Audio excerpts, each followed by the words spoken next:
ഈ ഫ്രണ്ട്സ്, ഞങ്ങളാണെന്നുണ്ടെങ്കിൽ അവിടെ വെച്ച് പഞ്ചാബ് നിന്ന സമയത്ത് ഞങ്ങൾ വാട്ടർ പാർക്ക് അവിടെ അടുത്തൊരു ഫാമിലി പറഞ്ഞായിരുന്നു അവിടെ വാട്ടർ പാർക്ക് ഉണ്ടെന്ന്. അന്ന് ഭയങ്കര ചൂടായതിൻ്റെ പേരിൽ ഞങ്ങൾക്ക് പോകണമെന്നുണ്ടായിരുന്നു. അങ്ങനെ പിന്നെ മോൻ വെള്ളം വെച്ച് പോവാപ്പി എന്നൊക്കെ പറഞ്ഞ് അങ്ങനെ ഞാനും വാപ്പിയും മോനും കൂടെ ഒരു ദിവസം ഞായറാഴ്ച ഒരു സൺഡേ ഞങ്ങൾ പോയി. ഈ വീഡിയോ അപ്ലോഡ് ചെയ്യാൻ താമസിച്ചതാണ്, കാരണം വെച്ചാൽ ഞാനിവിടെ വന്നിട്ട് ചെയ്യാമല്ലോ എന്ന് വിചാരിച്ചു. അങ്ങനെ പിന്നെ ഞങ്ങൾ അവിടെ പോയി. ചൂടായതുകൊണ്ട് നല്ല രസമുണ്ടായിരുന്നു, നല്ല സുഖമായിരുന്നു. കാരണം വെച്ചാൽ വെള്ളത്തിലല്ലേ, അതുകൊണ്ട് നല്ലതായിരുന്നു. അങ്ങനെ ഞങ്ങൾ പോയി. അവിടെ നിന്ന് 500 രൂപ, ഒരാൾക്ക് പാസ് 500 രൂപയായിരുന്നു. അങ്ങനെ ഞങ്ങൾ 3 പേരുടെ കയറി. അങ്ങനെ ഫസ്റ്റ് റൈഡിൽ കയറിയത് ഇത്. 2 പേരും കൂടെ മേളിൽ നിന്ന് വെള്ളം ഇങ്ങനെ ഒരു പാത്രം ഒരു സാധനം അവിടെ വെച്ചിട്ടുണ്ട്. ആ സാധനത്തിന് അതിങ്ങനെ അവിടെ ഇരിക്കുമ്പോൾ കുറച്ച് നേരം കഴിയുമ്പോൾ അതിനകത്ത് വെള്ളം നിറയുമ്പോൾ നമ്മുടെ ദേഹത്തോട്ട് വന്ന് വീഴും. പിന്നെ വാപ്പിയും മോനും കൂടെ വെള്ളത്തിലോട്ട് ഇറങ്ങി. 2 പേരും കൂടെ, മോന് നീന്താൻ അറിയത്തില്ല, വാപ്പിക്ക് നീന്താൻ അറിയാമെന്ന് എനിക്കറിയത്തുമില്ലായിരുന്നു. അങ്ങനെ പിന്നെ പുള്ളിക്കാരൻ ഇങ്ങനെ നീന്തുന്ന കണ്ടപ്പോൾ ഞാനിങ്ങനെ അന്തം വിട്ട് നിൽക്കുമായിരുന്നു. ഈ നീന്താനൊക്കെ അറിയാവോ? വെള്ളത്തിലുള്ള പരിപാടിക്കൊന്നും ഞാൻ കണ്ടിട്ടില്ല, അതുകൊണ്ട് എനിക്കറിയത്തില്ലായിരുന്നു. അങ്ങനെ സത്യത്തിൽ എനിക്ക് പേടിയാവുന്ന നീന്തുന്ന കണ്ടിട്ട്. അങ്ങനെ പിന്നെ അന്നേരം അവനങ്ങ് നീന്തിക്കൊള്ളാഞ്ഞു പോയി. വാപ്പി നീന്തുക കണ്ടപ്പോൾ അവനൊന്ന് നീന്തിയാലോ എന്നുള്ള അവനത് അറിയാത്തത് കൊണ്ട് അവൻ ആ പണിക്ക് പോയില്ല. പിന്നെ കുറച്ച് നേരം കഴിഞ്ഞപ്പം അവനെ നീന്തൽ പഠിപ്പിക്കാൻ ശ്രമിച്ചു നോക്കി, പക്ഷെ നടന്നില്ല കേട്ടോ. ഒരുവിധം അവന് പറ്റി, കുഴപ്പമില്ല. പിന്നെ കുറേ നേരം ഇങ്ങനെ ആയപ്പോൾ അവനും അത് പഠിച്ച്.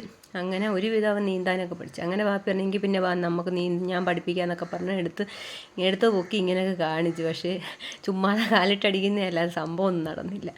അങ്ങനെ പിന്നെ കുറച്ച് കഴിഞ്ഞപ്പോഴും ഒരുപാട് റൈഡുണ്ട് അവിടെ എല്ലാം. പിന്നെ ഒരു കാര്യമുണ്ട്, നമുക്ക് സ്ത്രീകൾക്കായാലും ഏത് റൈഡിൽ കയറുന്നതിന് കുഴപ്പമില്ല, നല്ല സേഫായിരുന്നു, പ്രശ്നമൊന്നുമുള്ള ഇതല്ല. അങ്ങനെ വെള്ളത്തിൽ ആ കളിക്കുന്ന ആ സാധനത്തിനകത്ത് വെച്ച് അവനെ കുത്തി ഇങ്ങനെ മറിച്ച്. അന്നേരം അവൻ പറഞ്ഞു, ഇനി ഞാൻ വാപ്പയുടെ കളിക്കുന്നില്ലെന്നും പറഞ്ഞുകൊണ്ട് ഇങ്ങ് പോരുമായിരുന്നു. പിന്നെ അവൻ ഒറ്റയ്ക്ക് അതെടുത്തിട്ട് കളിക്കുന്നത് താന്നു പോകാതിരിക്കാൻ വേണ്ടിയിട്ടാണ് സംഭവം. അവൻ ഒറ്റയ്ക്ക് അത് ചെയ്തിട്ട് നീന്താൻ പറ്റുന്നില്ല. അങ്ങനെ പിന്നെ ഇയാൾ കൈയും കാലും ഒക്കെ ഇട്ട് അടിച്ച് ഒരുവിധമൊക്കെ ഒപ്പിച്ചെടുത്ത്. പിന്നെ കുറച്ച് കഴിഞ്ഞപ്പോൾ അവന് പറ്റുന്നില്ലെന്ന് മനസ്സിലായി. പിന്നെ വാപ്പിയെ വിളിച്ചിട്ട് വാപ്പിയും അവനും കൂടെ അതിനകത്ത് കയറാനുള്ള ശ്രമത്തിലായിരുന്നു. അങ്ങനെ കയറി ഒരു ഇതൊക്കെ കയറി ഒപ്പിച്ച് റെഡിയാക്കി. അവനെ കൊണ്ട് പറ്റത്തില്ല, കാരണം വെച്ചാൽ അതിന് വെയിറ്റുള്ള സാധനവും അത് വെള്ളത്തിൽ കിടക്കുകയും ചെയ്യുമല്ലേ.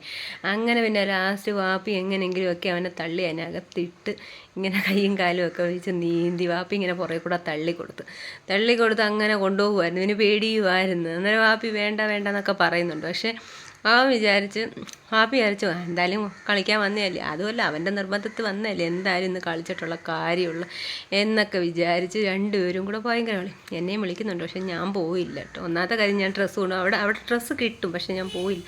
പിന്നെ ലാസ്റ്റ് ഇവരുടെ കലാപരിപാടിയൊക്കെ കഴിയുമ്പോൾ ഞാൻ വിചാരിച്ചു ഇന്നൊന്ന് കയറാമെന്ന്. അങ്ങനെ പിന്നെ ഞാൻ അവിടുന്ന് ഡ്രസ്സൊക്കെ വാങ്ങിച്ചിട്ട് 50 രൂപയാണ്. പക്ഷേ തിരിച്ചു പോകുമ്പോൾ നമ്മൾ ആ ഡ്രസ്സ് ഒരു ബക്കറ്റ് വെച്ചിട്ടുണ്ട്, ആ ബക്കറ്റ് ഊരിയിട്ട് കൊടുത്താൽ മതി. പിന്നെ നമ്മുടെ ഡ്രസ്സ് ഇട്ടണം. അങ്ങനെ പിന്നെ ഞാനും കുറച്ച് റൈഡിലൊക്കെ അതിൻ്റെ ഒന്നും വീഡിയോ എടുക്കാൻ പറ്റിയില്ല. ഫോൺ അന്നേരം വെള്ളത്തിലായതുകൊണ്ട് നമുക്കത് എടുക്കാൻ പറ്റത്തില്ലല്ലോ, അതൊരു ബാഗിലായിരുന്നു. ഇത് പിന്നെ ഞാൻ വെളിയിൽ നിന്നതുകൊണ്ട് അങ്ങ് വീഡിയോ എടുത്തതേ ഉള്ളൂ. അങ്ങനെ പിന്നെ കുറേ റൈഡിൽ കയറി. വാപ്പി പിന്നെ അതിനകത്തുനിന്ന് മേളിൽ നിന്ന് താഴോട്ട് വരണം, അത് ഒഴുകി വരുന്ന ഒരു സംഭവം. പക്ഷേ നല്ല ഹൈറ്റ്, ഈ കാണുന്ന പോലൊന്നും അല്ല, നല്ല ഹൈറ്റ്, നമുക്ക് പേടിയാവും. ഞാൻ പറഞ്ഞു ഈ ആവശ്യമില്ലാത്ത വേലയ്ക്കൊന്നും പോകണ്ടെന്ന് പറഞ്ഞ് എനിക്ക് പേടിയായിരുന്നു.